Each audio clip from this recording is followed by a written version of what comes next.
दिवाळी फराळ रेसिपी प्रकार 1 पाहूयात। त्यासाठी सर्वात आधी इथे मी परात घेतली आहे। आता परातीमध्ये राहिलेलं साहित्य काढण्याआधी इथे मी एका वाटीला थोडंसं कमी म्हणजे पाऊण वाटी इतकं तूप घेतलं आहे। आता हे तूप आपल्याला छान कडकडीत गरम करून घ्यायचं आहे। तुम्ही या ठिकाणी तुपाऐवजी तेलाचा वापर सुद्धा करू शकता। आणि इथे पहा, या वाटीने मी पाऊण वाटी इतकं हे तूप घेतलं आहे। म्हणजे रेग्युलर भाजी घेण्यासाठी आपल्या किचनमध्ये जी वाटी असते ना, त्याच वाटीने मोजून तूप घ्यायचं आहे। त्यानंतर इथे मी अर्धा किलो मैदा घेतला आहे। आता ज्या वाटीने तूप मोजून घेतले त्याच वाटीने बरोबर 6 वाटी हा मैदा आहे, वजनी प्रमाणामध्ये अर्धा किलो। त्यानंतर इथे नाश्त्याच्या चमच्याने 1 चमचा मी ओवा घेतलाय, तो सुद्धा अशा पद्धतीने हातावर चोळून यामध्ये घालायचा, म्हणजे ओव्याचा सुगंध आणि चव दोन्ही पदार्थामध्ये छान उतरते। आणि पदार्थ गोडाचा आहे तरी सुद्धा ओवा नक्की घाला, यामुळे या पदार्थाची चव खूप छान लागते। त्यासोबतच 1 चमचा किंवा चवीनुसार यामध्ये मीठ घालायचं। आणि आता ओवा आणि मीठ मैद्यामध्ये एकसारखं आपण मिक्स करून घेऊयात। मीठ आणि ओवा मैद्यामध्ये एकसारखा मिक्स करून घेऊन होईपर्यंत आपण जे गॅसवर तूप गरम करायला ठेवलं होतं ते तूप सुद्धा छान कडकडीत धूर निघेपर्यंत गरम झालं आहे। आता हे गरम केलेलं तूप या मैद्यामध्ये घालायचं। आणि आता हे तूप कडकडीत गरम आहे, त्यामुळे आपण हात लावला तर हाताला चटका बसू शकतो। त्यामुळे अशा पद्धतीने मी सुरुवातीला चमच्यानेच मैदा तुपामध्ये मिक्स करून घेणार आहे। जेव्हा हाताला चटका बसायचा बंद होईल किंवा हात लावल्यानंतर हाताला भाजणार नाही, बरोबर सोसेल इथपर्यंत हे थंड झालं ना, त्यानंतर आपल्याला हाताने मिक्स करून घ्यायचे। तर इथे पहा, हाताला सहन होईल, हात लावल्यानंतर हाताला चटका बसणार नाही इतपत हे तूप थंड झालं आहे। आता काय करायचं, जसं मी व्हिडिओमध्ये दाखवतेय त्या पद्धतीने हाताने चोळून हे तूप मैद्यामध्ये मिक्स करून घ्यायचं, म्हणजे मैदा आपल्याला छान ओलसर दिसला पाहिजे इथपर्यंत। तुपाचं मोहन या मैद्यामध्ये छान असं बसलं ना की ही चंपाकळी छान खारीसारखी खुसखुशीत होते आणि खायला सुद्धा छान लागते आणि 2 महिने आहे अशी हवाबंद डब्यामध्ये छान टिकते। तर इथे पहा, सर्व मैदा तुपामध्ये मी छान एकसारखा मिक्स करून घेतला आहे। मैदा आधी कोरडा होता, आता छान ओलसर दिसतोय। त्यासोबतच मैदा हातामध्ये घेतल्यानंतर हलक्या हाताने त्याची मूठ वळली की छान मूठ वळली जातीये। अगदी लाडू बांधल्यानंतर जसा लाडू दिसतो ना, अगदी तशीच मूठ वळल्यानंतर हा मैदा दिसतोय। आता काय करायचं, लागेल असं यामध्ये थोडं थोडं पाणी घालायचं आणि घट्टसर असं हे पीठ मळून घ्यायचं। इथे पीठ मळण्यासाठी पाण्याचा वापर सुद्धा किती झाला ते सुद्धा मी तुम्हाला पुढे सांगेनच। तर इथे पहा, लागेल असं थोडं थोडं पाणी घालून छान घट्टसर असं हे पीठ मी मळून घेतलं आहे। मळून घेतलेल्या पिठाची तुम्ही कन्सिस्टन्सी सुद्धा पाहू शकता। त्यानंतर आता याच्यावरती झाकण ठेवायचं आणि हे मळून घेतलेलं पीठ बरोबर 1 ते 1.5 तास भिजवून घ्यायचं। 1 ते 1.5 तास भिजवल्यानंतरच हे पीठ आपल्याला वापरायचं आहे। त्याचप्रमाणे इथे पीठ मळून घेण्यासाठी मी 1 ग्लास पाणी घेतलं होतं, त्यातलं फक्त अर्धाच ग्लास पाणी या ठिकाणी मी वापरलं आहे। तर इथे पहा, बरोबर 1 तास झाला आहे। 1 तास हे मळून घेतलेलं पीठ मी छान असं भिजवून घेतलं आहे। आता 1 मिनिटभर पुन्हा याच पद्धतीने हे पीठ आपण मळून घेऊया। 1 तासभर हे पीठ आपण भिजवून घेतलं, त्यामुळे मैदा आहे पीठ घट्टसर झाले। अशा पद्धतीने थोडा वेळ पीठ मळून घेतलं की पिठाला छान सॉफ्टनेस येतो, पीठ छान मऊसूद होतं। तर इथे पहा, 1 मिनिटभर हे पीठ मी पुन्हा मळून घेतलं आहे आणि या ठिकाणी आता पुन्हा तुम्ही या पिठाची कन्सिस्टन्सी पाहू शकता। आता काय करायचं, या मळून घेतलेल्या पिठाचे ना छोटे छोटे गोळे तयार करून घ्यायचे। तर इथे तुम्ही पाहू शकता, जास्त मोठ्या आकाराचे गोळे आपल्याला करायचे नाहीयेत, एकदम लहान आकाराचे, जसे मी व्हिडिओमध्ये दाखवतेय अगदी तसेच हे गोळे आपल्याला तयार करून घ्यायचे आहेत। तर इथे पहा, जर याहीपेक्षा तुम्हाला लहान आकाराचे बनवायचे असतील ना, तर ते सुद्धा तुम्ही बनवू शकता, पण यापेक्षा मोठ्या आकाराचे हे गोळे तयार करून घेऊ नका। आता याच पद्धतीने सुरुवातीला मी 10 गोळे तयार करून घेणार आहे। बाकीचं जे पीठ आहे ते तसंच झाकून ठेवायचं। सुरुवातीला 10 गोळ्यांची मी चंपाकळी बनवून घेते, ती तळून घ्यायची, कारण आपल्याला चंपाकळी गरम असतानाच त्यावरती पिठी साखर भुरभुरायची आहे। त्यामुळे सुरुवातीला 8 ते 9 बनवून घ्या, एकत्र तळून घ्या, पिठी साखर भुरभुरा आणि त्यानंतर राहिलेल्या बनवून घ्या। तर इथे पहा 10 गोळे मी तयार करून घेतले आहेत। आता हे गोळे आणि जे राहिलेलं पीठ आहे ते पुन्हा झाकून ठेवायचं, म्हणजे कोरडं पडणार नाही। आणि लागेल असा एक एक गोळा घ्यायचा आणि याची पारी लाटून चंपाकळी तयार करून घ्यायची। तर त्यासाठी इथे मी पोळपाट घेतलाय। आता जे गोळे आपण तयार करून घेतले आहेत त्यातील एक गोळा घ्यायचा, हातावरती थोडासा फिरवून घ्यायचा आणि आता याची एकदम पातळ अशी पारी लाटून घ्यायची। पारी लाटून घेत असताना तुम्ही इथे पाहू शकता अजिबात ही पारी खाली पोळपाटाला चिटकत नाहीये, अगदी छान व्यवस्थित लाटली जातीये। पण जर तुम्ही लाटताना पारी पोळपाटाला चिटकत असेल तर मैदा लावून लाटून घेतली ना तरी सुद्धा चालेल। तर आता याच पद्धतीने एकदम पातळ अशी ही पारी मी लाटून घेते आणि त्यानंतर तुम्हाला दाखवते। तर इथे पहा एकदम पातळ अशी ही पारी मी लाटून घेतली आहे। पारीमधून पोळपाट सुद्धा अगदी सहज दिसतोय, इतकी ही पारी आपल्याला पातळ लाटायची आहे। त्यासोबतच या पारीच्या तुम्ही कडा सुद्धा पाहू शकता। आता काय करायचं, अशा पद्धतीने एखादी सुरी घ्यायची आणि पारीचा जो वरचा आणि खालचा भाग आहे तो तसाच ठेवायचा आणि मध्यभागी बरोबर ही पारी वरून खालीपर्यंत कट करून घ्यायची। जसं मी व्हिडिओमध्ये दाखवते ना अगदी त्याच पद्धतीने वरचा आणि खालचा भाग तसाच ठेवायचा, अजिबात कट करायचा नाही आणि मध्यभागी जसं व्हिडिओमध्ये दाखवते त्या पद्धतीने कट करून घ्यायचं।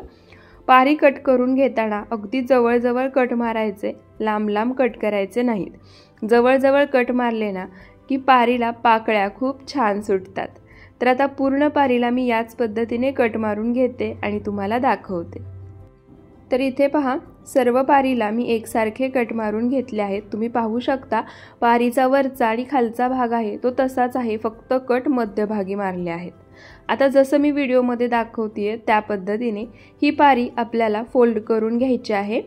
कडा फक्त याच्या फोल्ड करत राहायचं, मध्यभागी पारी आपोआप फोल्ड होत राहते आणि त्यानंतर ज्या कडा आहेत त्या हाताने दाबून छान अशा मिटवून घ्यायच्या, म्हणजे ही चंपाकळी तेलामध्ये तळण्यासाठी सोडली की कडा तशा चिटकून राहतात आणि ज्या मधल्या पाकळ्या आहेत ना त्या छान मोकळ्या होतात, फुलतात।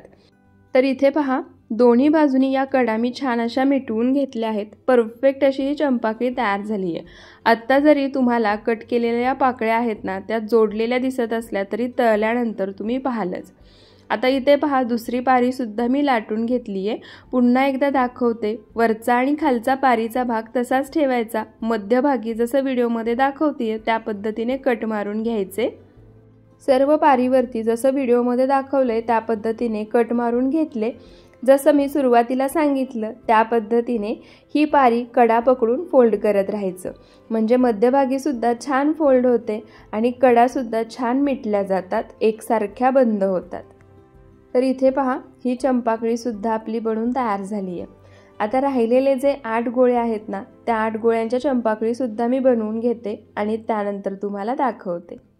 तर इथे पहा जे 10 गोळे मी तयार करून घेतले होते त्या सर्व 10 गोळ्यांच्या चंपाकळी मी बनवून घेतल्या आहेत।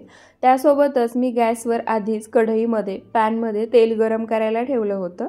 तेल सुद्धा छान गरम झालं आहे, फक्त तेल कडकडीत गरम करून घ्यायचं नाही। तर इथे पहा तेलाचं टेम्परेचर मी तुम्हाला दाखवते।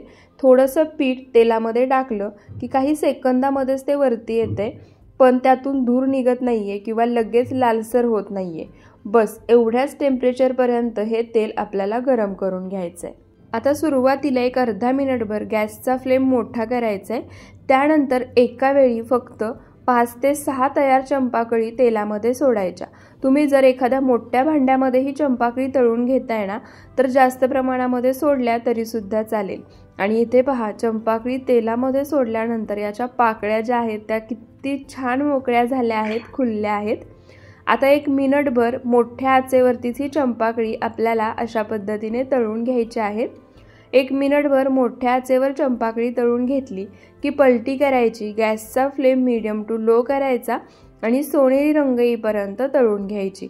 अगदी आतपर्यंत ही चंपाकळी लगेच तळली जाते, तळायला तर अजिबात जास्त वेळ लागत नाही आणि छान खुसखुशीत कुरकुरीत तयार होते। तर इथे पहा हलका हलकासा या चंपाकळीचा रंग बदलायला लागलाय, पण त्याआधी तुम्ही इथे पहा काय सुंदर याच्या पाकळ्या मोकळ्या झाल्या आहेत, दिसायला सुद्धा किती सुंदर ही चंपाकळी दिसतीये। आता छान सोनेरी रंग येईपर्यंत ही चंपाकळी आपण तळून घेऊया। तर इथे पहा छान सोनेरी रंग येईपर्यंत ही चंपाकळी मी तळून घेतली आहे। आता काय करायचं, एखाद्या चाळणीमध्ये किंवा झाऱ्यामध्ये ही चंपाकळी काढून घ्यायची, म्हणजे यामधलं जे काही एक्स्ट्रा तेल असेल ते सर्व निघून जाईल। पण याच्यावरती पिठी साखर जी आहे ती आपल्याला गरम असतानाच भुरभुरायची आहे, म्हणजे याला पिठी साखर छान चिटकून राहते, व्यवस्थित सेट होते। आता एक बॅच चंपाकळीची तळून झाली की गॅसचा फ्लेम मोठा करायचा, एक अर्धा मिनिटभर पुन्हा तेल गरम होऊ द्यायचं, कारण चंपाकळी तळल्यामुळे तेल थंड झालेलं असतं, म्हणजे तेलाचं टेम्परेचर कमी झालेलं असतं। त्यामुळे मोठ्या आचेवर 1 मिनिटभर तेल गरम करून घ्यायचं। त्यानंतर जसं मी तुम्हाला सुरुवातीला सांगितलं, एका वेळी फक्त 5 ते 6 चंपाकळी या तेलामध्ये सोडायच्या, 1 मिनिटभर मोठ्या आचेवरतीच तळून घ्यायच्या। त्यानंतर गॅसचा फ्लेम मीडियम टू लो करायचा आणि छान सोनेरी रंग येईपर्यंत तळून घ्यायच्या। बाकीचं जे पीठ आहे त्याच्यासुद्धा चंपाकळी मी अशाच पद्धतीने बनवून घेणार आहे आणि याच पद्धतीने तळून घेणार आहे। तुमच्या जर जोडीला कोणी असेल तर तुम्ही कंटिन्यू हे बनवत गेला आणि तळत राहिला तरीसुद्धा चालेल। तर इथे पहा, ही चंपाकळी मी या बाउलमध्ये काढून घेतली आहे। अर्धी वाटी मी पिठी साखर घेतली आहे। जेवढा आपण मैदा घेतला आहे ना तेवढ्यासाठी अर्धी वाटी पिठी साखर परफेक्ट आहे। आता काय करायचं, जर तुम्हाला ही चंपाकळी जास्त गरम वाटत असेल, हातात पकडता येत नसेल, तर अशा पद्धतीने वरून पिठी साखर भुरभुरायची आणि हलक्या हाताने ती यामध्ये मिक्स करून घ्यायची, किंवा जसं मी व्हिडिओमध्ये दाखवते त्या पद्धतीने एक एक चंपाकळी हातामध्ये घ्यायची आणि थोडी थोडी पिठी साखर यावर भुरभुरायची। आता राहिलेल्या चंपाकळीसुद्धा याच पद्धतीने तळून गरम असतानाच त्यावर पिठी साखर भुरभुरून घेते। सर्व तयार झाले की त्यानंतर तुम्हाला दाखवते। तर इथे पहा, परफेक्ट अशा सर्व चंपाकळी बनून तयार झाल्या आहेत। प्रत्येक चंपाकळी तुम्ही या ठिकाणी पाहू शकता, काय मस्त दिसते। याच्या पाकळ्यासुद्धा तुम्ही पाहू शकता, छान मोकळ्या झाल्या आहेत। छान खुसखुशीत कुरकुरीत खारीसारखी आणि अजिबात तेलकट न होणारी ही चंपाकळी बनून तयार होते। आता यासोबतच याचा तुम्हाला मी आवाजसुद्धा ऐकवते। आवाज तुम्ही ऐकू शकता, खारीसारखी खुसखुशीत अशी ही चंपाकळी बनून तयार झाली आहे। आणि माझे हात पहा, अजिबात तेलकट नाही आहे आणि तेलकट होतच नाही, इतकी परफेक्ट ही चंपाकळी बनून तयार होते। 2 महिने हवाबंद डब्यामध्ये छान टिकते। त्यामुळे यावर्षीच्या दिवाळीला चिरोटे थोडेसे बाजूला ठेवून या पद्धतीने ही चंपाकळी नक्की बनवून पहा। दिवाळी फराळ रेसिपी प्रकार 2 पाहूयात। त्यासाठी सर्वात आधी आपण साहित्याचं वजनी आणि वाटीचं प्रमाण पाहूया। तर सर्वात आधी इथे मी 250 ग्रॅम इतका बारीक रवा घेतला आहे आणि वाटीने म्हणाल तर 1.5 वाटी इतका हा रवा आहे। रवा बारीकच वापरायचा, जर मोठा असेल तर एकदा मिक्सरला फिरवून घ्या। त्यानंतर इथे मी ज्या वाटीने मोजून रवा घेतला त्याच वाटीने मोजून अर्धी वाटी तूप घेतला आहे। वजनी प्रमाणामध्ये हे तूप 120 ग्रॅम आहे। त्यासोबतच इथे मी 190 ग्रॅम इतकं बेसन पीठ घेतलं आहे आणि जर वाटीच्या प्रमाणामध्ये म्हणाल तर 1.5 वाटी इतकं बेसन पीठ आहे। म्हणजे वाटीच्या प्रमाणामध्ये रवा आणि बेसन पीठ आपल्याला समान क्वांटिटीमध्ये घ्यायचं आहे आणि वजनी प्रमाणामध्ये 250 ग्रॅम रवा, त्याला 190 ग्रॅम बेसन पीठ। त्यासोबतच 1.5 वाटी इथे मी पिठी साखर घेतली आहे। वजनी प्रमाणामध्ये पिठी साखर 250 ग्रॅम आहे। तर इथे मी तुम्हाला सर्व साहित्याचं वजनी आणि वाटी दोन्ही प्रमाण सांगितलं आहे। त्यासोबतच आपण यामध्ये 1 चमचा वेलची पूड सुद्धा वापरणार आहोत, ते मी तुम्हाला पुढे दाखवेनच। आता आपण लाडू बनवायला सुरुवात करूया। तर त्यासाठी सर्वात आधी इथे मी गॅसवर कढई गरम करायला ठेवली आहे। या ठिकाणी कढई घेताना जाड बुडाची घ्यायची, त्यासोबतच कढई थोडीशी पसरट आणि खोलगट असावी। त्यानंतर आता यामध्ये जे आपण अर्धी वाटी तूप घेतलं होतं त्यातलं नाश्त्याच्या चमच्याने 4 चमचे तूप या कढईमध्ये घालायचं। जे राहिलेलं तूप आहे ते आपण थोडं थोडं करून पुढे वापरणार आहोत, एका वेळी सर्व तुपाचा वापर करायचा नाही। ते का ते सुद्धा मी तुम्हाला पुढे सांगेनच। तर इथे पहा, तूप वितळले, गरम झाले। आता यामध्ये जे 1.5 वाटी बेसन पीठ घेतलं होतं, म्हणजे वजनी प्रमाणामध्ये 190 ग्रॅम, ते बेसन पीठ घालायचं आणि आता मंद आचेवरती हे बेसन पीठ तुपामध्ये आपल्याला खमंग असं भाजून घ्यायचंय। अगदी घरभर या बेसन पिठाचा सुगंध पसरला पाहिजे आणि बेसन पिठाचा हलकासा रंग सुद्धा बदलला पाहिजे। असं होईपर्यंत हे बेसन पीठ आपल्याला भाजून घ्यायचंय। आणि बेसन पीठ भाजून घेत असताना गॅसचा फ्लेम पूर्णपणे लो ठेवायचा, अजिबात गॅसचा फ्लेम कुठेही मीडियम किंवा हाय करायचा नाही। तर इथे पहा, सुरुवातीला मंद आचेवरती 2 ते 3 मिनिटं जे सुरुवातीला तूप घातलं होतं त्यामध्येच हे बेसन पीठ मी भाजून घेतलं आहे. पण बेसन पिठामध्ये तुम्हाला दिसत असेल गुठळ्या झाल्या आहेत, त्यामुळे काय करायचं, अशा पद्धतीने एखादा ग्लास घ्यायचा आणि ग्लासने प्रेस करून या गुठळ्या मोडून घ्यायच्या. म्हणजे बेसन पीठ अगदी छान मोकळं होतं आणि व्यवस्थित आतपर्यंत भाजलं सुद्धा जातं. तर इथे पहा, या पद्धतीने ग्लासनी या गुठळ्या मी मोडून घेते. तर इथे पहा, ग्लासनी अशा पद्धतीने प्रेस करून ज्या बेसन पिठामध्ये गुठळ्या झाल्या होत्या त्या सर्व मी मोडून घेतल्या आहेत. एकदम मोकळं असं हे पीठ आपलं तयार झालं आहे. आता ग्लासला जे बेसन पीठ चिटकलं आहे ते सुद्धा काढून घ्यायचं आणि आता पुन्हा मंद आचेवरती हे बेसन पीठ आपल्याला एकसारखं भाजून घ्यायचं आहे. तर आता काय करायचं, जे तूप आपण शिल्लक ठेवलं होतं ना, त्यातलं आणखी 2 चमचे तूप यामध्ये घालायचं. तूप घालताना लक्षात ठेवा, अशा पद्धतीने बाजूने पसरवून घालायचं, म्हणजे सर्व बेसन पिठामध्ये हे तूप एकसारखं मिक्स होतं. तर इथे पहा, आत्तासुद्धा मी सर्व तूप यामध्ये घातलं नाही, फक्त 2 चमचे तूप घातलं आहे, बाकीचं तूप तसंच ठेवलं आहे. थोडं थोडं करून बेसन पिठामध्ये तूप घालून हे बेसन पीठ भाजत राहिलं ना की बेसन पीठ छान खमंग भाजलं जातं. तुपाचं प्रमाणसुद्धा अगदी अचूक होतं आणि सर्वात महत्त्वाची गोष्ट म्हणजे बेसन पीठ भाजायला जास्त वेळ लागत नाही. याच्या उलट जर बेसन पिठामध्ये तुम्ही सर्व तूप एकाच वेळी घातलं ना तर बेसन पीठ भाजण्यासाठी खूप जास्त वेळ लागतो. त्यामुळे ज्या पद्धतीने इथे मी या स्टेप सांगितल्या आहेत त्याच पद्धतीने थोडं थोडं तूप घालून हे बेसन पीठ भाजून घ्या. तर इथे पहा, दुसऱ्या वेळी तूप घातल्यानंतर पुन्हा मंद आचेवर 3 ते 4 मिनिटं बेसन पीठ मी भाजून घेतलं. आता पुन्हा यामध्ये 1 ते 2 चमचे तूप घालायचं, पुन्हा बेसन पीठ मंद आचेवरती भाजून घ्यायचं. सुरुवातीपासून पूर्ण बेसन पीठ भाजून होईपर्यंत किती वेळ लागला ते सुद्धा मी तुम्हाला पुढे सांगेनच. फक्त पुन्हा सांगते, लक्षात ठेवा, गॅसचा फ्लेम पूर्णपणे लो ठेवायचा आहे, अजिबात कुठेही मीडियम किंवा हाय करायचा नाही. तर इथे पहा, आत्तापर्यंत 8 ते 9 मिनिटं हे बेसन पीठ मी भाजून घेतलं आहे. लागेल असं थोडं थोडं तूपसुद्धा घातलं आणि बेसन पिठामध्ये थोडासा ओलसरपणा सुद्धा आला आहे. आता काय करायचं, जेवढं तूप शिल्लक आहे ना त्यातलं 2 चमचे तूप आणखी यामध्ये घालायचं. 1 चमचा तूप शिल्लक आहे ते मी पुढे वापरणार आहे. तर ते केव्हा वापरायचं आहे ते सुद्धा मी तुम्हाला सांगेनच. आता तूप घातल्यानंतर पुन्हा बेसन पिठामध्ये मिक्स करायचं आणि 2 ते 3 मिनिटांमध्येच या बेसन पिठाची मी तुम्हाला कन्सिस्टन्सी दाखवते की कशी होतीये. तर इथे पहा, तूप घातल्यानंतर बेसन पीठ पूर्णपणे सैलसर झालं आहे. बेसन पिठाची या ठिकाणी तुम्ही कन्सिस्टन्सी पाहू शकता. बेसन पीठ तूप सोडायला लागले म्हणजे काय, तर बेसन पीठ अगदी आतपर्यंत खमंग खरपूस असं भाजलं गेलं आहे.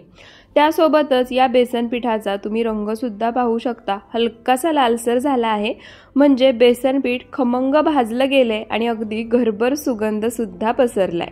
आता काय करायचं, गॅसचा फ्लेम पूर्णपणे लोच ठेवायचा आहे. बेसन पीठ अशा पद्धतीने कढईमध्ये पसरवून घ्यायचं. त्यानंतर जे 1 चमचा तूप शिल्लक होतं ते सर्व तूप कढईमध्ये घालायचं. तूप हलकंसं वितळवून घ्यायचं. त्यानंतर आता यामध्ये जो आपण रवा घेतला होता तो रवा घालायचा. तर रव्याचं प्रमाण मी तुम्हाला पुन्हा सांगते, वाटीने घेतला तर 1.5 वाटी आणि वजनी प्रमाणामध्ये 150 ग्रॅम. आता हा रवा सुद्धा बेसन पिठासोबत मिक्स करून घ्यायचा आणि मंद आचेवरती रव्याचा सुद्धा हलकासा रंग बदलेपर्यंत बेसन पिठासोबतच भाजून घ्यायचा. बेसन पीठ भाजण्यासाठी आपण भरपूर तुपाचं प्रमाण वापरलं आहे, म्हणजे जेवढं तूप घेतलं होतं ते सर्व तूप आपण बेसन भाजण्यासाठी वापरलं आहे. बेसन जेव्हा आतपर्यंत खमंग खरपूस भाजलं गेलं तेव्हा बेसन पीठ सुद्धा तूप सोडायला लागलं होतं. त्यामुळे तेवढ्या तुपामध्ये रवा सुद्धा बेसन पिठासोबत छान खरपूस भाजला जातो.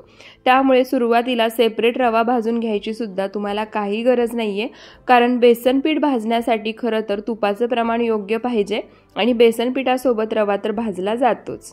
तर इथे पहा, रवा बेसन पिठामध्ये घालून मिक्स केल्यानंतर पुन्हा थोड्याफार यामध्ये बेसन पिठाच्या गुठळ्या झाल्या आहेत. तर काय करायचं, पुन्हा अशा पद्धतीने ग्लास घ्यायचा आणि पुन्हा ग्लासने अशा पद्धतीने प्रेस करून बेसन पिठाच्या ज्या गुठळ्या झाल्या आहेत ना त्या फोडून घ्यायच्या. तर इथे पहा, सर्व बेसन पिठाच्या ज्या रव्यासोबत मिक्स केल्यानंतर गुठळ्या झाल्या होत्या त्या सर्व मी फोडून घेतल्या आहेत। आता पुन्हा ग्लासला जे मिश्रण लागलं आहे ते सुद्धा आपण काढून घेऊया आणि मंद आचेवरती पुन्हा हा रवा बेसन पिठासोबत एक 3 ते 4 मिनिटं खरपूस असा भाजून घेऊया। तुपाचं प्रमाण आपण या ठिकाणी वापरले ते एकदम योग्य आहे, त्यामुळे एक्स्ट्रा तूप यामध्ये अजिबात घालू नका। तर इथे पहा, रवा सुद्धा मी छान खमंग खरपूस असा भाजून घेतला आहे। सुरुवातीपासून बेसन पीठ आपण भाजायला घेतले तेव्हापासून रवा पूर्ण भाजून होईपर्यंत इथे मला 13 ते 14 मिनिटं लागली आणि 13 ते 14 मिनिटांमध्ये मंद आचेवरती बेसन पिठासोबत रवा सुद्धा छान खमंग खरपूस असा भाजला गेला आहे। तुम्ही या ठिकाणी बेसन पिठासोबत रव्याचा सुद्धा रंग पाहू शकता। आता काय करायचं, गॅस बंद करायचा आणि कढई गॅसवरून आपण खाली उतरवून घेऊया, कारण हे मिश्रण आपल्याला थोडंसं थंड करून घ्यायचं आहे। तर इथे पहा, कढई मी गॅसवरून खाली उतरवून घेतली आहे। आता 1 मिनिटभर हे मी असंच परतून घेते, कारण कढई गरम आहे आणि जर रवा आणि बेसन पीठ असंच कढईमध्ये ठेवलं तर खालच्या बाजूने ते हलकंसं करपू शकतं। तर मिनिटभर हे रवा आणि बेसनाचं मिश्रण मी परतून घेतलं। आता हे मिश्रण आपण थोडंसं थंड करून घेऊयात। तर इथे पहा, एक 5 ते 7 मिनिटं हे मिश्रण मी थंड करून घेतलं आहे। पूर्णपणे थंड करून सुद्धा घ्यायचं नाही, नाहीतर मग आपण यामध्ये पिठी साखर घातली की ती व्यवस्थित यामध्ये मिक्स होणार नाही आणि लाडू बांधण्यासाठी बाइंडिंग येणार नाही। तर इथे एक फक्त 6 ते 7 मिनिटं हे थंड करून घ्यायचं। त्यानंतर यामध्ये 1 चमचा वेलची पूड घालायची। वेलची पूड घातल्यानंतर पुन्हा एकदा ही वेलची पूड या मिश्रणात आपण मिक्स करून घेऊयात। तर इथे पहा, सर्व वेलची पूड मी या मिश्रणामध्ये एकसारखी मिक्स करून घेतली आहे। त्यानंतर आता यामध्ये जी आपण पिठी साखर घेतली होती ती पिठी साखर घालायची, पण एका वेळी सर्व पिठी साखर मी यामध्ये घालणार नाहीये, तर सुरुवातीला थोडीच घालायची। थोडीशी घातलेली पिठी साखर या मिश्रणामध्ये मिक्स करून घ्यायची आणि पुन्हा राहिलेली पिठी साखर घालून पुन्हा मिक्स करून घ्यायची। एकाच वेळी जर सर्व पिठी साखर यामध्ये घातली ना तर त्या पिठी साखरेच्या गुठळ्या होऊ शकतात, त्यामुळे लागेल अशी थोडी थोडी घालायची, मिक्स करायची। थोड्याफार गुठळ्या झालेल्यानंतर आपण हाताने फोडून घेऊ शकतोच। तर इथे पहा, लागेल अशी थोडी थोडी पिठी साखर मी यामध्ये 2 स्टेपमध्ये घालून घेतली आणि आता या मिश्रणात पुन्हा मिक्स करून घ्यायची। आता सुरुवातीला हे मिश्रण थोडंसं गरम आहे, हाताला चटका बसतोय, त्यामुळे मी अशा पद्धतीने चमच्यानेच मिक्स करून घेणार आहे। पिठी साखर मिश्रणात अगदी व्यवस्थित मिक्स झाली। मिश्रण थोडंसं थंड झालं की मग हाताने मिक्स करून घ्यायचं आणि ज्या काही पिठी साखरेच्या यामध्ये गुठळ्या झाल्या आहेत त्यासुद्धा फोडून घ्यायच्या। तर इथे पहा, सुरुवातीला सर्व पिठी साखर मी या मिश्रणामध्ये मिक्स करून घेतली। हे मिश्रण सुद्धा थोडंसं थंड झालं आहे, म्हणजे हात लावल्यानंतर हाताला चटका बसत नाहीये। आता जसं मी व्हिडिओमध्ये दाखवते त्या पद्धतीने हाताने चोळून पिठी साखर या मिश्रणामध्ये मिक्स करायची, म्हणजे पिठी साखरेच्या ज्या काही गुठळ्या झाल्या असतील ना त्यासुद्धा पूर्णपणे फुटतील आणि यामध्ये मिक्स होतील। तर इथे पहा, सर्व पिठी साखर या मिश्रणामध्ये मी छान एकसारखी मिक्स करून घेतली आहे। पिठी साखरेच्या अजिबात गुठळ्या झाल्या नाहीयेत आणि मिश्रणसुद्धा तुम्ही पाहू शकता छान दाणेदार तयार झालं आहे। त्यासोबतच हे मिश्रण हातामध्ये घेतल्यानंतर हलक्या हाताने जरी मूठ वळली ना तरी छान मूठ वळली जाते, याचा गोळा तयार होतोय। म्हणजे हे मिश्रण लाडू बनवण्यासाठी परफेक्ट तयार आहे। सोबतच मी लाडूवरती लावण्यासाठी बेदाणे सुद्धा घेतले आहेत। आता तुम्हाला जेवढ्या आकाराचा लाडू बनवायचा आहे तेवढं मिश्रण हातावरती घ्यायचं आणि लाडू बनवून घ्यायचे। तुम्ही या ठिकाणी तुमच्या आवडीनुसार लहान, मीडियम किंवा मोठ्या आकाराचे लाडू बनवू शकता। हलक्या हाताने जरी हा लाडू दाबला ना तरी छान वळला जातो, छान याला आकार येतो। लाडू जर गोलाकार होत नसेल ना तर अशा पद्धतीने हातावर फिरवायचा, म्हणजे हातावर खेळवायचा, म्हणजे लाडूला आकार छान येतो, लाडू छान गोलसर होतो। तर इथे पहा, काही सेकंदामध्ये छान असा गोल गरगरीत हा रवा बेसनाचा लाडू बनून तयार झाला आहे। आपण यामध्ये कलरसाठी कोणताही फूड कलर किंवा हळद वापरली नाहीये, तरी सुद्धा तुम्ही लाडूचा रंग पाहू शकता। आता याच पद्धतीने मी तुम्हाला आणखी एक लाडू बनवून दाखवते। राहिलेले लाडू सुद्धा आपल्याला याच पद्धतीने बनवून घ्यायचे आहेत। तर इथे सुद्धा मी जेवढ्या आकाराचा लाडू बनवायचा आहे तेवढं मिश्रण हातावरती घेतले। मिश्रण हाताने हलकंसं प्रेस करायचं, त्याचा गोळा तयार करायचा, वरती बेदाणे लावायचे आणि छान गोल गरगरीत असा लाडू वळून घ्यायचा। आणि इथे तुम्ही पाहू शकता काही सेकंदामध्ये छान गोल गरगरीत असा हा रवा बेसन लाडू बनून तयार झाला आहे। आता राहिलेले लाडू सुद्धा मी अगदी याच पद्धतीने बनवून घेते आणि त्यानंतर तुम्हाला दाखवते। तर इथे पहा, सर्व रवा बेसनाचे लाडू मी बनवून घेतले आहेत। परफेक्ट असे लाडू तयार झाले आहेत आणि फक्त अर्ध्या ते पाऊण तासात हे लाडू बनवून तयार होतात। प्रत्येक लाडू तुम्ही पाहू शकता छान एकसारखा आणि गोल गरगरीत झाला आहे। लाडू मी तुम्हाला फोडून सुद्धा दाखवते। लाडू फोडल्यानंतर तुम्ही पाहू शकता आतून सुद्धा अगदी छान मऊसूत पेढ्यासारखा झाला आहे आणि हाताने फोडल्यानंतर तुम्ही सुद्धा पाहू शकता मऊसूद आहे आणि रवाळ सुद्धा। आणि आपण या ठिकाणी साहित्याचं जेवढं प्रमाण घेतलं आहे तेवढ्यामध्ये बरोबर अर्धा किलो हे रवा बेसनाचे लाडू बनवून तयार होतात। तर तुम्ही सुद्धा या दिवाळीला माझ्या या पद्धतीने अर्ध्या किलोच्या परफेक्ट प्रमाणात हे रवा बेसनाचे लाडू नक्की बनवून पहा। लाडू कसे बनले ते सुद्धा मला कमेंट करून सांगायला विसरू नका। दिवाळी फराळ रेसिपी प्रकार 3 पाहूयात।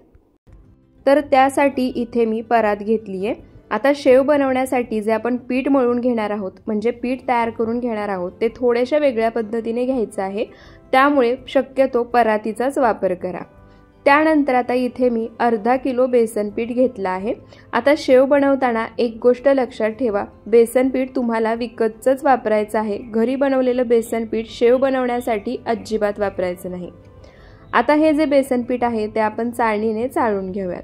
बेसन पीठ अशा पद्धतीने चाळणीने चाळून घेतलं की त्यामधल्या गुठळ्या मोडतात आणि त्यासोबतच बेसन पिठामध्ये जे काही मोठे कण राहिले असतील ते सुद्धा बाजूला होतात आणि मग शेव तयार करताना ते साच्यामध्ये अडकत नाहीत। तर इथे सर्व अर्धा किलो बेसन पीठ मी जे घेतलं होतं ते चाळणीने स्वच्छ चाळून घेतलं आहे। जर गुठळ्या राहिल्या असतील तर अशा पद्धतीने मोडायच्या आणि पुन्हा ते राहिलेलं पीठ चाळून घ्यायचं। जे काही मोठे कण असतील ते सुद्धा बाजूला निघतील। तर इथे सर्व बेसन पीठ मी चाळून घेतलं आहे। आता यामध्ये सोड्याऐवजी जो आपण एक सिक्रेट पदार्थ वापरणार आहोत तो घालायचा। तर तो सिक्रेट पदार्थ म्हणजे इथे मी पाऊण वाटी तांदळाचं पीठ घेतलं आहे। एका वाटीला थोडंसं कमी हे पीठ घ्यायचं आहे आणि वजनी प्रमाणामध्ये म्हणाल तर 45 ग्रॅम इतकं हे तांदळाचं पीठ मी घेतलं आहे आणि बेसन पीठ सुद्धा जर वाटीच्या प्रमाणामध्ये म्हणाल तर 4 वाटी इतकं हे बेसन पीठ आहे, वजनी प्रमाणामध्ये अर्धा किलो। त्यानंतर आता यामध्ये आपल्याला पावडर मसाले घालून घ्यायचे आहेत। तर त्यासाठी इथे मी 2 चमचे लाल मिरची पावडर, अर्धा चमचा हळद, 1 चमचा मीठ किंवा तुम्ही तुमच्या अंदाजाने चवीनुसार मीठ घालू शकता आणि पाव चमचा इथे मी हिंग घेतली आहे। हिंग नक्की वापरा, यामुळे ही शेव पचायला हलकी जाते। सर्व पावडर मसाले घातले की आता पावडर मसाले या पिठामध्ये आपण छान एकसारखे मिक्स करून घेऊयात। पावडर मसाले मिक्स करायचे आणि त्यानंतरच यामध्ये तेलाचं मोहन घालायचं। जर पावडर मसाले मिक्स न करता त्या मसाल्यांवरती जर तेलाचं मोहन घातलं तर मसाले करपू शकतात। तर इथे पावडर मसाले मी पिठामध्ये छान एकसारखे मिक्स करून घेतले आहेत। पावडर मसाले मिक्स करून घेईपर्यंत 4 मोठे चमचे तेल या पॅनमध्ये मी गॅसवर गरम करायला ठेवलं होतं। तेल सुद्धा छान कडकडीत धूर निघेपर्यंत गरम झालं आहे। आता हे कडकडीत गरम तेल या पिठामध्ये घालायचं। सुरुवातीला तेल गरम आहे त्यामुळे मी चमच्यानेच हे पीठ अशा पद्धतीने मिक्स करून घेणार आहे। जेव्हा तेल हलकसं थंड होईल, हात लावल्यानंतर हाताला चटका बसणार नाही, हाताला सोसेल इतपत हे थंड कोमट झालं की त्यानंतर मग हे पीठ तेलामध्ये हाताने मिक्स करून घ्यायचं। तर इथे पहा, 1-2 मिनिटं तेलामध्ये हे सर्व पीठ मी चमच्यानेच मिक्स करून घेतलं आहे। पण आता हाताला चटका बसत नाहीये, हाताला सोसते इतपत हे तेल थंड झालं आहे। आता काय करायचं, जसं मी व्हिडिओमध्ये दाखवतेय त्या पद्धतीने हाताने चोळून जे आपण तेलाचं मोहन या पिठामध्ये घातलंय ना ते मिक्स करून घ्यायचं। म्हणजे काय होतं, तेलाचं मोहन परफेक्ट पिठामध्ये बसलं की शेव आतून छान पोकळ होते आणि कुरकुरीत सुद्धा होते आणि अगदी संपेपर्यंत आहे अशी कुरकुरीत राहते। तर इथे याच पद्धतीने आता सर्व पीठ या तेलाच्या मोहनामध्ये मी मिक्स करून घेते। तर इथे पहा, सर्व पीठ तेलाच्या मोहनामध्ये मी छान एकसारखं मिक्स केलंय। पीठ यामध्ये छान एकजीव झाला आहे। आता पीठ हातामध्ये घेतल्यानंतर हलक्या हाताने जरी मूठ वळली ना तरी याचा छान गोळा तयार होतोय। म्हणजे आपण जे तेलाचं मोहन घातलं होतं ते एकदम परफेक्ट झालं आहे। आता आपण यामध्ये घालण्यासाठी एक मसाला तयार करून घेऊया। तर त्यासाठी इथे मी 20 ते 25 लसणाच्या पाकळ्या, 15 ते 16 कढीपत्त्याची पानं, 1 चमचा ओवा आणि अर्धा चमचे जिरे घेतले आहेत। लसूण यामध्ये थोडासा जास्त वापरायचा आहे कारण आपण लसूणी मसाला शेव बनवतोय। त्याचप्रमाणे आपण बऱ्याच वेळा काय करतो, जे पीठ आहे त्यामध्ये डायरेक्ट ओवा घालतो, तर तसं न करता या मसाल्यासोबतच ओवा सुद्धा आपल्याला वाटून घ्यायचा आहे, म्हणजे खातानाही कचकच लागत नाही आणि त्यासोबतच जेव्हा आपण शेव पाडतो ना तेव्हा साच्यामध्ये मध्ये सुद्धा हा ओवा अडकत नाही। तर इथे सर्व साहित्य मी मिक्सरच्या भांड्यामध्ये काढलं आणि जाडसर असं वाटून घेतलं, पूर्ण बारीक पेस्ट याची बनवायची नाही। त्यानंतर आता यामध्ये इथे मी अर्धा ग्लास पाणी घेतले। आता सुरुवातीला थोडंसं पाणी मी यामध्ये घालणार आहे। जो मसाला आपण तयार करून घेतलाय तो मसाला या पाण्यामध्ये मिक्स करायचा आणि हेच पाणी आपल्याला पीठ मळून घेण्यासाठी वापरायचं आहे। तर सुरुवातीला अर्ध्या ग्लास मधलंही अर्धा ग्लास पाणी मी इथे वापरलं आहे। आता राहिलेलं पाणी मी नंतर लागलं तर पुढे वापरेन। त्यानंतर आता काय करायचं, हा आपला मसाला तयार झालाय। आता अशा पद्धतीने एखादी चाळण घ्यायची आणि त्यामध्ये हे सर्व पाणी मसाल्यासहित घालायचं, म्हणजे काय होतं, पूर्ण चोथा चाळणीवरती तसाच राहतो आणि फक्त पाणी बाजूला होतं। त्यासोबतच मसाल्यामध्ये जे काही पाणी शिल्लक आहे ते अशा पद्धतीने हाताने प्रेस करून यामध्ये घालायचं, म्हणजे मसाल्याचा पूर्ण फ्लेवर या शेवमध्ये छान उतरतो। तर इथे पहा, सर्व मसाल्याचा जो काही चोथा होता तो सुद्धा मी हाताने पिळून घेतला आहे, सर्व पाणी यामध्ये घातलं आहे। आता आपण पीठ मळून घेऊया। तर आता या ठिकाणी सुरुवातीला जे मसाल्याचं पाणी आहे त्यामध्येच हे पीठ मी मिक्स करून घेते आणि त्यानंतर लागेल असं थोडं थोडं पाणी घालून आपल्याला पीठ मळून घ्यायचं आहे। आता या ठिकाणी मी नेहमीसारखं घट्टसर पीठ न मळता एकदम सैलसर असं हे पीठ मळून घेणार आहे आणि या ठिकाणी सोडा न घालताही शेवातून पोकळ कशी होईल यासाठी सुद्धा एक खास टिप सांगणार आहे आणि त्या पद्धतीने जर तुम्ही सुद्धा पीठ मळून घेतलं ना तर तुम्ही बनवलेली शेव सुद्धा अगदी तशीच तयार होईल। तर इथे पहा, लागेल असं थोडं थोडं पाणी घातलंय आणि छान सैलसर पीठ मी तयार करून घेतलंय। आता काय करायचं, थोडंसं पाणी आणखी यामध्ये घालायचं आणि जसं मी व्हिडिओमध्ये दाखवतेय त्या पद्धतीने हे पीठ एकाच डायरेक्शनमध्ये फिरवत एक 2 ते 3 मिनिटं छान असं फेटून घ्यायचं। पीठ तुम्ही पाहू शकता याच पद्धतीने फेटायचं आहे आणि कंटिन्यू 2 ते 3 मिनिटं फेटून घ्यायचं आहे। पीठ 2 ते 3 मिनिटं कंटिन्यू फेटून घेतलं की त्यानंतर सुद्धा मी तुम्हाला या पिठाची कन्सिस्टन्सी आणि टेक्स्चर दाखवते। तर इथे पहा, एक 2 ते 3 मिनिटं हे पीठ मी एकाच डायरेक्शनमध्ये छान असं फिरवून घेतलं आहे। पीठ एकदम फ्लफी झालं आहे आणि याचमुळे तुम्ही बनवलेली शेव सुद्धा सोडा न घालता आतून पोकळ बनते आणि छान कुरकुरीत तयार होते। तर इथे आपल्याला जसं हवं आहे तसं एकदम परफेक्ट शेव बनवण्यासाठी पीठ मळून तयार झालं आहे। आता आपण लगेच शेव बनवून घेऊयात, पण त्याआधी मी गॅसवर कढईमध्ये तेल गरम करायला ठेवलं आहे, कारण तेल आपल्याला छान कडकडीत गरम करून घ्यायचं आहे। या ठिकाणी मी तुम्हाला शेव तळण्याची एक वेगळी पद्धत सुद्धा सांगणार आहे, त्यामुळे तुम्ही जी शेव तळून घेताय त्याचे अजिबात तुकडे पडणार नाहीत। तर त्यासाठी सर्वात आधी इथे पहा, मी साचा घेतला आहे, त्यासोबतच शेव बनवण्याची चकती सुद्धा घेतली आहे। जी प्लेन बाजू असते ती आतल्या बाजूला करायची, जी खरबडीत बाजू असते ती बाहेरच्या बाजूला करायची आणि चकती साच्याला लावून घ्यायची। त्यानंतर आता हा साचा मी आतून तेलाने ग्रीस करून घेते, म्हणजे या साच्याला आतल्या बाजूनी तेल लावून घेते। सर्व साच्याला आतल्या बाजूनी तेल लावून घेतलं की आता जे आपण पीठ तयार करून घेतलंय ते यामध्ये भरायचं। आता इथे पहा, पीठ भरून घेण्यासाठी तुम्हाला अजिबात हात खराब करायची गरज नाहीये। अशा पद्धतीने चमच्यानेच तुम्ही पीठ यामध्ये भरून घेऊ शकता। तरीही जर तुम्हाला वाटलं की चमच्याने पीठ न भरता हातानेच भरावं तर हात थोडासा ओलसर करायचा, ओलसर हाताने पीठ घ्यायचं आणि त्यानंतर यामध्ये भरायचं, म्हणजे काय होतं, तुमचा हात अजिबात खराब होत नाही किंवा पीठ हाताला अजिबात जास्त चिटकून राहत नाही। तर इथे पहा, साच्यामध्ये मी पीठ भरून घेतलंय। आता हा साचा आपण बंद करून घेऊया आणि लगेच शेव बनवून घेऊया। तर इथे मी तुम्हाला जसं आधीच सांगितलं होतं, तेल कढईमध्ये मी आधीच गरम करायला ठेवलं होतं। थोडंसं पीठ टाकले, तुम्ही पाहू शकता पीठ लगेच वरती आले, म्हणजे तेल छान कडकडीत गरम झालं आहे। आता गॅसचा फ्लेम मीडियम करायचा आणि शेव यामध्ये पाडून घ्यायची।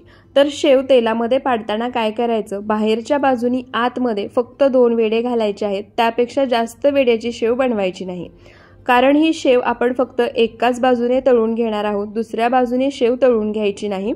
सतत जर शेव अलटीपलटी करत राहिली तर त्याचे तुकडे पडतात, त्यामुळे शेव तेलामध्ये सोडायची। गॅसचा फ्लेम मीडियम टू हाय करायचा, मंद आचेवरती शेव अजिबात तळायची नाही। आणि शेव तळून झाल्यानंतर जे तेलावरती फेस येत होता, बुडबुडे येत होते, तुम्ही पाहू शकता ते पूर्णपणे यायचे बंद झाले आहेत. म्हणजे याचा अर्थ शेव दोन्ही बाजूने अगदी छान तळली गेली आहे. आता ही शेव आपण काढून घेऊया. तुम्ही पाहू शकता परफेक्ट अशी ही शेव तयार झाली आहे. आता याच पद्धतीने मी आणखी एकदा तुम्हाला शेव तेलामध्ये सोडून दाखवते. तर त्यासाठी काय करायचं, गॅसचा फ्लेम पहिल्यांदा मीडियम करायचा, त्यानंतर शेव तेलामध्ये सोडायची, बाहेरच्या बाजूनी आतल्या बाजूला फक्त 2 वेळे घालायचे, पुन्हा गॅसचा फ्लेम हाय करायचा, हाय फ्लेमवरती तेलावरचे बुडबुडे कमी होईपर्यंत, तेलावरचा फेस कमी होईपर्यंत तळून घ्यायची आणि त्यानंतर लगेच कढईमधून काढायची. आता राहिलेल्या पिठाची शेवसुद्धा याच पद्धतीने बनवून घेऊया आणि त्यानंतर तुम्हाला दाखवते. तर इथे पहा, अजिबात सोड्याचा वापर न करता परफेक्ट अशी आपली ही शेव बनवून तयार झाली आहे. सगळी शेव एकसारखी तयार झाली आहे, आतून छान पोकळ आणि कुरकुरीत सुद्धा झाली आहे. आता या शेवचा तुम्हाला मी आवाज सुद्धा ऐकवते. तर इथे तुम्ही आवाज ऐकू शकता. मस्त कुरकुरीत खुसखुशीत आतून पोकळ अशी ही शेव तयार झाली आहे. आणि इथे तुम्ही माझा हात सुद्धा पाहू शकता. शेव अजिबात तेलकट झाली नाहीये. तर तुम्ही सुद्धा या दिवाळीला अजिबात सोड्याचा वापर न करता ही लसूणी शेव नक्की बनवून पहा. दिवाळी फराळ रेसिपी प्रकार 4 पाहूयात. त्यासाठी सर्वात आधी इथे मी परात घेतली आहे. आता सर्वात पहिली टीप लक्षात ठेवा, कोणतंही भांडं तुम्ही इथे घ्याल तर ते मोठं आणि खोलगटच वापरा. त्यानंतर इथे मी 200 ग्रॅम इतका खवा घेतलाय. आता तुम्ही घेतलेला खवा जर पेढ्यासारखा मऊसूद असेल तर आहे असा वापरला तरी चालेल, पण जर खवा कोरडा असेल, मऊसूद नसेल तर काय करायचं. तर इथे मी घेतलेला खवा सुद्धा थोडासा कोरडा आहे, मऊसूद नाही. त्यासाठी इथे मी खिसणी घेतली आहे. आता खिसणीने हा सर्व खवा आपल्याला खिसून घ्यायचा आहे. खवा खिसून घेतला ना की मळायला मॅश करायला सोपा जातो. त्यामुळे शक्यतो अशा पद्धतीने जर खवा कोरडा असेल तर खिसणीने खिसून घ्या. तर इथे पहा, खवा खिसणीने खिसून घेतला ना की खव्याला छान ओलसरपणा येतोय. आता राहिलेला खवा सुद्धा मी याच पद्धतीने खिसणीने खिसून घेते. आणि हो, व्हिडिओच्या शेवटी मी एक सर्वात महत्त्वाची टिप सांगितली आहे, त्यामुळे तुम्ही बनवलेला हा पदार्थ कधीच बिघडणार नाही आणि त्यासाठी व्हिडिओ शेवटपर्यंत नक्की पहा. तर इथे पहा, सर्व खवा मी खिसणीने खिसून घेतलाय. खवा छान ओलसर झालाय. आता या ठिकाणी पुढे आपण जे काही साहित्य वापरणार आहे ते खवा किती घेतलाय त्यानुसार, पण सर्वांच्याच घरी वजन काटा असतो असं नाही. त्यामुळे इथे मी सर्व साहित्य तुम्हाला वाटीच्या प्रमाणामध्ये मोजून सांगणार आहे. तर त्यासाठी सर्वात आधी आपल्याला खवा मोजून घ्यायचा आहे. त्यासाठी इथे मी एक वाटी घेतली आहे. आता वाटीमध्ये खिसून घेतलेला खवा जसं मी व्हिडिओमध्ये दाखवलंय अगदी त्याच पद्धतीने हाताने दाबून भरायचा. तर इथे पहा, खवा वाटीमध्ये मी हाताने दाबून भरलाय. पूर्ण 1 वाटी इथे हा खवा भरलाय. या ठिकाणी वाटी तुम्ही आकारामध्ये पाहू शकता. रोज आमटी घेण्यासाठी आपण घरामध्ये जी वाटी वापरतो त्यापेक्षा थोड्याशा मोठ्या आकाराची वाटी मी इथे घेतली आहे. आता ज्या वाटीने मोजून खवा घेतलाय ना त्याच वाटीने मोजून आपल्याला पुढचं सर्व साहित्य घ्यायचंय. तर त्यासाठी सर्वात आधी इथे मी हा खवा बाजूला ठेवते. त्यानंतर इथे मी एक कढई घेतली आहे. आता यामध्ये ज्या वाटीने मोजून आपण खवा घेतला होता त्याच वाटीने मोजून इथे मी 2 वाटी साखर घेतली आहे आणि त्याच वाटीने मोजून जेवढी साखर घेतली आहे तेवढंच आपल्याला या ठिकाणी पाणी घ्यायचंय. म्हणजे 2 वाटी मी साखर घेतली होती त्याच वाटीने मोजून यामध्ये 2 वाटी इतकं पाणी घालायचं. तर या ठिकाणी मी ज्या काही बारीक सारीक गोष्टी सांगते ना त्या जर लक्षात ठेवून तुम्ही हा पदार्थ बनवलात तर अगदी स्वच्छतेने घरच्या घरी हलवाई बनवतात त्यापेक्षा भन्नाट बनेल. तर कढईत साखर आणि पाणी काढून घेतले. आता कढई गॅसवर ठेवायची आणि मोठ्या आचेवरती साखर पाण्यामध्ये विरघळवून घ्यायची. तर त्यासाठी सुरुवातीलाच इथे मी 5 वेलची फोडून घेतल्या आहेत. ती वेलची सुद्धा यामध्ये घालणार आहे. तुम्हाला जर हवं असेल अर्धा चमचा वेलची पूड घालू शकता. आता एकसारखं चमच्याने ढवळत राहायचं आणि ही साखर पाण्यामध्ये पूर्णपणे विरघळवून घ्यायची. साखर पाण्यामध्ये पूर्णपणे विरघळतीये तोपर्यंत गॅसचा फ्लेम मोठाच ठेवायचा आहे. तर आता बऱ्याच व्हिडिओमध्ये तुम्ही पाहिलं असेल किंवा ऐकलं असेल की गुलाबजाम तळल्यानंतर गरम पाकामध्ये घालायचे. तर तसं अजिबात करायचं नाही. जर गुलाबजाम तुम्ही गरम पाकामध्ये घातले तर काय होतं ते मी तुम्हाला पुढे सांगेनच. तर इथे पहा, साखर मी पाण्यामध्ये पूर्णपणे विरघळवून घेतली आहे। पाण्याला उकळी सुद्धा आली आहे। आता गॅसचा फ्लेम मीडियम करायचा आणि घड्याळामध्ये बघून फक्त 3 मिनिटं हा पाक आपल्याला उकळवून घ्यायचा आहे। तर इथे एकतारी पाक तयार करायचा नाहीये किंवा साखर पाण्यामध्ये विरघळल्यानंतर जास्त वेळ पाणी उकळवून सुद्धा घ्यायचं नाही। 3 मिनिटं पाणी उकळवून घेतलं की थोडंसं हातामध्ये घ्यायचं आणि फक्त हा जो पाक आहे तो हाताला चिकट लागला पाहिजे एवढाच तयार करायचा आहे। अशा पद्धतीने जर तुम्ही पाक तयार करून घेतला ना तर पाक गुलाबजाममध्ये अगदी आतपर्यंत आणि लगेच मुरतो आणि गुलाबजाम छान सॉफ्ट तयार होतात। यापेक्षा जास्त वेळ तुम्ही हे साखरेचं पाणी उकळवून घेतलं, एक तारी पाक तयार करून घेतला तर गुलाबजाममध्ये पाक व्यवस्थित मुरत नाही आणि गुलाबजाम कडक होतात। आता गॅस बंद करायचा, हा तयार पाक एका भांड्यामध्ये काढायचा आणि पूर्णपणे थंड करून घ्यायचा। जसं मी तुम्हाला आधीच सांगितलं, पाक या ठिकाणी आपण पूर्ण थंड करून वापरणार आहे का ते पुढे तुम्हाला समजेलच। तर इथे पाक तयार झालाय। आता पुढची तयारी। तर इथे पहा, आपण जो खवा खिसून घेतला होता, खिसल्यानंतर त्यामध्ये छान ओलसरपणा आलाय। त्यानंतर आता यामध्ये इथे मी ज्या वाटीने खवा मोजून घेतला होता त्याच वाटीने पाव वाटी पोहे खायच्या चमच्याने 5 चमचे इतका मैदा घेतलाय। मी या ठिकाणी मैद्याचा वापर करतेय। तुम्हाला हवं असेल तर तुम्ही गव्हाचं पीठ वापरू शकता, पण गव्हाचं पीठ वापरलं ना की चवीमध्ये थोडासा तरी फरक पडतोच। आणि या उलट हलवाई यामध्ये सोड्याचा वापर करतात, पण यामध्ये आपण सोडा अजिबात वापरणार नाहीये। सोडा न वापरताच आपण हे गुलाबजाम बनवतोय। आता घेतलेल्या मैद्यातील थोडासा मैदा यामध्ये घालायचा आणि सुरुवातीला जसं मी व्हिडिओमध्ये दाखवले त्या पद्धतीने अगदी जोर देऊन हा खवा मळून घ्यायचा। मैदा यामध्ये छान एकजीव झाला पाहिजे। तर इथे पहा, सुरुवातीला मैदा घातल्यानंतर तो खव्यामध्ये छान एकजीव करून घेतलाय। आता राहिलेला सर्व मैदा मी यामध्ये घालून घेणार आहे आणि पुन्हा जसं मी व्हिडिओमध्ये दाखवले त्या पद्धतीने हाताने जोर देऊन मैदा खव्यामध्ये मिक्स करायचा आणि छान असा मळून घ्यायचा। तर इथे तुम्ही पाहू शकता मैदा खव्यामध्ये छान मिक्स झालाय, छान एकजीव झालाय। त्याच सोबत मैद्याचा तुम्ही ओलसरपणा सुद्धा पाहू शकता। तर इथे मैदा घातल्यानंतर हा खवा एक 7 ते 8 मिनिटं मी कंटिन्यू मळून घेतलाय।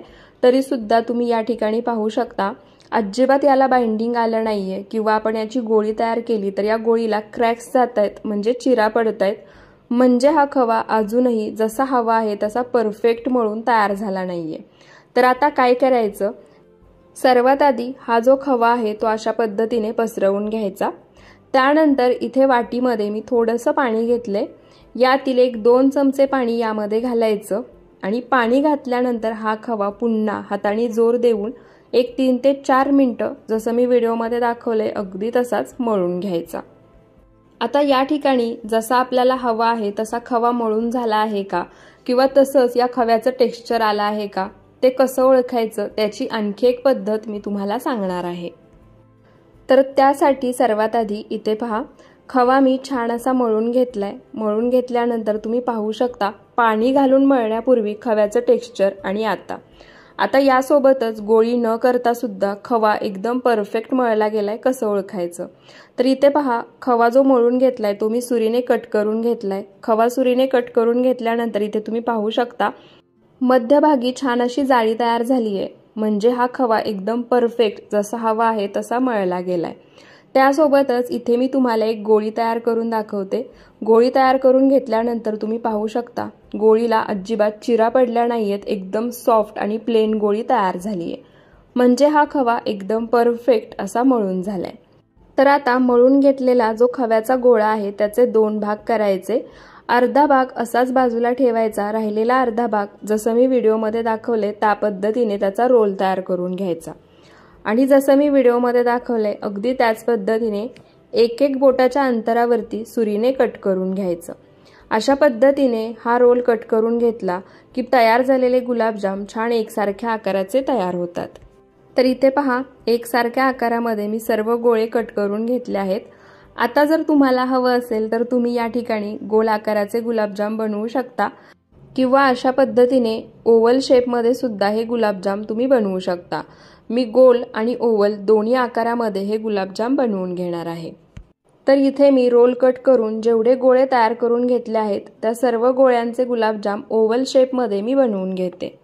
तर इथे पहा, सर्व कट करून घेतलेल्या गोळ्याचे गुलाबजाम मी ओव्हल शेपमध्ये तयार करून घेतले आहेत। आता जो राहिलेला अर्धा गोळा आहे ना, तो मी नंतर त्याचे गोलाकार गुलाबजाम तयार करून घेणार आहे। पण त्याआधी मी हे गुलाबजाम जे बनवून घेतले आहेत ते तळून घेणार आहे।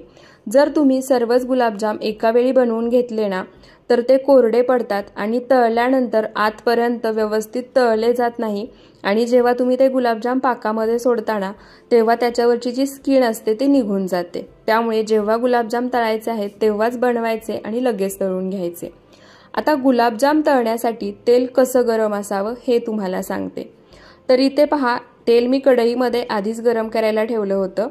तेल गरम झालं की त्यामध्ये गुलाबजाम सोडायचा। गुलाबजाम सोडल्यानंतर तुम्ही पाहू शकता बाजूने हलकेसे बुडबुडे यायला लागलेत आणि गुलाबजाम जो आहे तो खाली तळालाच आहे, अजिबात कढईपासून वेगळा लगेच झालेला नाहीये।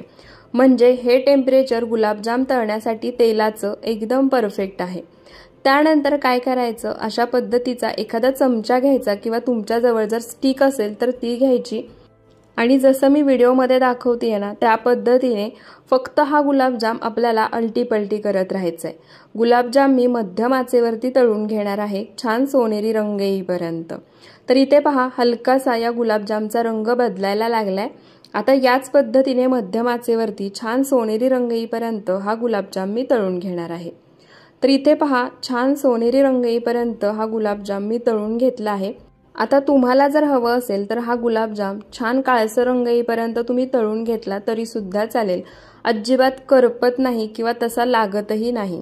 आता हा गुलाबजाम मी तळून घेतलाय, तुम्ही गुलाबजाम पाहू शकता, अजिबात याच्यावरती कसलंही प्रकारचं क्रॅक नाहीये किंवा गुलाबजाम कुठेही चिरडला नाहीये, एकदम प्लेन असा गुलाबजाम तळला गेलाय। आता हा गुलाबजाम मी बाजूला काढते आणि एक गुलाबजामची बॅच मी तुम्हाला तळून दाखवते। तर इथे पहा, मी एकच गुलाबजाम तळून घेतला होता, त्यामुळे तेलाचं टेम्परेचर जसं आपल्याला हवं आहे तसं परफेक्ट आहे। आता यामध्ये जे गुलाबजाम आपण तयार करून घेतले आहेत ते सोडायचे। एका वेळी जास्त गुलाबजाम तळायचे नाहीत, 6 ते 7च गुलाबजाम एका वेळी तळायचे। जर कढई मोठी असेल तर जास्त प्रमाणामध्ये तळू शकता। गुलाबजाम तेलामध्ये सोडले की हलकेसे बुडबुडे यायला लागतात। थोड्या वेळानंतर गुलाबजाम अशा पद्धतीने फॉर्कने हलवायचे। आणि हो, सर्वात महत्त्वाची टिप, बऱ्याच वेळा काय होतं ना, गुलाबजाम तळल्यानंतर सुद्धा आपल्या मनामध्ये असतं की गुलाबजाम आतपर्यंत तळला असेल का, आतून कच्चा तरी नसेल ना, मग ते कसं ओळखायचं त्यासाठी सुद्धा एकदम परफेक्ट आणि जबरदस्त ट्रिक मी तुम्हाला सांगणार आहे। त्यासाठी व्हिडिओ थोडासा पुढे तुम्हाला पाहावा लागेल, कारण व्हिडिओमध्ये पाहिल्यानंतरच ते तुम्हाला समजणार आहे की गुलाबजाम आतपर्यंत तळले गेले आहेत का, हे गुलाबजाम न तोडता कसं ओळखायचं। तर इथे पहा, मध्यम आचेवरती ही बॅच सुद्धा अलटी-पलटी करत छान सोनेरी रंग येईपर्यंत मी तळून घेतले आहे। तुम्ही रंग पाहू शकता किती सुंदर आलाय, पाकामध्ये घातले नाहीत तरी सुद्धा दिसायला किती छान दिसतायत। आता हे गुलाबजाम मी काढून घेते। आता हे गुलाबजाम आपण काढून घेतले ना की थोडा वेळ म्हणजे 2 ते 3 मिनिटं तेल पुन्हा गरम होऊ द्यायचं आणि त्यानंतरच राहिलेले गुलाबजाम तेलामध्ये सोडायचे। कारण एका वेळी जेव्हा आपण जास्त गुलाबजाम तेलामध्ये तळून घेतो तेव्हा गॅसचा फ्लेम सुद्धा मीडियम टू लो असतो, त्यासोबतच तेलाचं टेम्परेचरही कमी होतं। रंग तुम्ही पाहू शकता। आता गुलाबजाम पाकामध्ये घालायचे। तर इथे पहा, जो पहिला गुलाबजाम मी तळला होता तो पाकामध्ये घातलाय। पाक पूर्णपणे थंड आहे, कोमट सुद्धा नाहीये, गरमही नाहीये। आता गुलाबजाम गरम पाकामध्ये का घालायचे नाहीत हे तुम्हाला सांगते। गुलाबजाम जर तुम्ही गरम पाकामध्ये घातले तर पाक अति जास्त प्रमाणात गुलाबजाममध्ये शोषला जातो। त्यासोबतच गुलाबजामवरची जी स्किन असते ना, तुम्ही बऱ्याच वेळा पाहिलं असेल, गुलाबजाम पाकामध्ये घातले, ते सेट होण्यासाठी ठेवले, जेव्हा तुम्ही गुलाबजाम खायला घेता तेव्हा सर्वात आधी त्याच्यावरची जी स्किन असते ना ती वेगळी होते आणि जो आतला भाग असतो तोच फक्त शिल्लक राहतो। तर अशा पद्धतीने तुम्ही पाक थंड करून घेतला आणि त्या पाकामध्ये गरम गुलाबजाम घातले ना की तुमचा गुलाबजाम अगदी हलवायांसारखा परफेक्ट सेट होतो। त्याची स्किन वेगळी होत नाही, छान पाक त्यामध्ये मुरतो। विशेष म्हणजे पाक अति प्रमाणामध्ये मुरत नाही आणि गुलाबजामची स्किन वेगळी आणि आतला भाग वेगळा असं काहीही होत नाही। त्यासोबतच मी गुलाबजाम तळून घेताना तुम्हाला सांगितलं होतं की गुलाबजाम बऱ्याच वेळा आपल्याला वाटतं की आतपर्यंत तळला गेला आहे का, ते कसं ओळखायचं। जेव्हा गुलाबजाम तुम्ही पाकामध्ये घालताना गुलाबजाम आतपर्यंत तळला गेला असेल तर तो वरती तरंगतो, अजिबात खाली बसत नाही।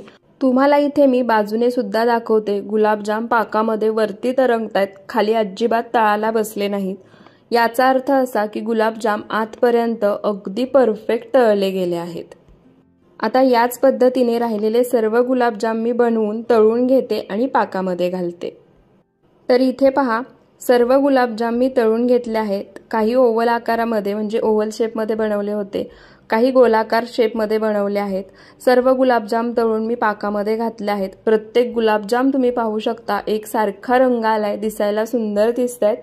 आता याच्यावरती झाकण ठेवायचं आणि हे गुलाबजाम पाकामध्ये मुरण्यासाठी 3 तास बाजूला ठेवायचे। तुम्ही बाहेरही ठेवू शकता किंवा फ्रीजमध्ये ठेवू शकता। हे गुलाबजाम सेट होण्यासाठी मी 3 तास फ्रीजमध्ये ठेवणार आहे। तर इथे पहा, 3 तास झाले आहेत। गुलाबजाम मी फ्रीजमध्ये ठेवले होते। झाकण काढूयात। झाकण काढल्यानंतर तुम्ही पाहू शकता परफेक्ट हलवायांपेक्षा सुद्धा दिसायला सुंदर दिसतायत आणि सेट सुद्धा अगदी त्यापेक्षा भारी झालेत। आणि जेवढे हे दिसायला सुंदर दिसतायत ना, खरं सांगते त्यापेक्षा चवीला दुप्पट तिप्पट छान झाले होते। गुलाबजाम तुम्ही पाहू शकता किती छान शाईन आली आहे, दिसायला सुद्धा किती छान दिसतोय। आता हे गुलाबजाम एका बाउलमध्ये आपण काढून घेऊयात। तर आता काही जणांना गुलाबजाम थंड आवडतात, काहींना गरम आवडतात। तर गरम खायचे असतील ना, तर जेवढे तुम्हाला गुलाबजाम खायचे असतील तेवढे थोड्याशा पाकासहित एखाद्या पॅनमध्ये काढायचे। मंद आचेवरती हलकासा पाक गरम करून घ्यायचा आणि झाकण ठेवून एक वाफ काढायची, गॅस बंद करून। परफेक्ट गरम गुलाबजाम तयार होतात। पण मला थंड आवडतात आणि आमच्या घरच्यांना सुद्धा थंडच गुलाबजाम आवडतात। तर इथे पहा, गुलाबजाम मी एका बाउलमध्ये काढून घेतले आहेत। तुम्ही पाहू शकता किती सुंदर दिसतात। आता गुलाबजाम मी तुम्हाला कट करून सुद्धा दाखवते की आतपर्यंत पाक किती आणि कसा मुरलाय। तर त्यासाठी इथे मी दोन्ही आकारामध्ये जे गुलाबजाम बनवून घेतले आहेत ते एका डिशमध्ये काढून घेतले आहेत। आता गुलाबजाम मी तुम्हाला कट करून दाखवते। तर इथे पहा, गुलाबजाम चमच्याने कट केला ना, अगदी सहज कट होतोय, एकदम स्मूथली आणि सॉफ्ट। तर तुम्ही पाहू शकता किती छान तयार झालाय। त्यासोबतच पाक पहा, आतपर्यंत छान मुरलाय। त्यासोबतच जो गोल गुलाबजाम आपण बनवला होता तो सुद्धा तुम्ही पाहू शकता, आतून छान भरीव तयार आहे, रसरशीत झालाय। पाक अगदी जसा हवा आहे तेवढ्याच प्रमाणामध्ये परफेक्ट असा मुरलाय। दिसतानाच किती सुंदर दिसतायत ना, आणि तुम्हाला सुद्धा व्हिडिओ पाहून वाटत असेल की लगेच खावे। आणि हो, सुरुवातीला मी सांगितली होती ती एक महत्त्वाची टीप, जेव्हा तुम्ही खव्याचे गुलाबजाम बनवाल ना, तेव्हा खवा घेताना जो पांढरा खवा असतो तो घ्यायचा। जर तुम्ही चॉकलेटी खवा घेतलात तर गुलाबजाम तुमचे सुरुवातीला कितीही चांगले झाले ना तरी शेवटी पाकामध्ये घातल्यानंतर ते कडकच होतात। आणि हलवायांसारखे जर गुलाबजाम बनवायचे असतील तर ही सर्वात महत्त्वाची टीप तुम्ही नक्की लक्षात ठेवा। आणि व्हिडिओ थोडासा मोठा झाला आहे तरी सुद्धा मला जमतील तेवढ्या टिप्स आणि ट्रिक्स मी यामध्ये सांगितल्या आहेत। तर इथे आपले 4ही वेगवेगळे दिवाळी फराळाचे व्हिडिओ बनवून तयार झाले आहेत। तुम्हाला यातील कोणता रेसिपी व्हिडिओ सर्वात जास्त आवडला ते मला कमेंट करून नक्की सांगा। आणि या व्हिडिओला जास्तीत जास्त शेअर करा, एक लाईक नक्की करा आणि अशाच रेसिपीजसाठी आपल्या सरिताज किचन मराठीला सबस्क्राईब करायला विसरू नका। धन्यवाद।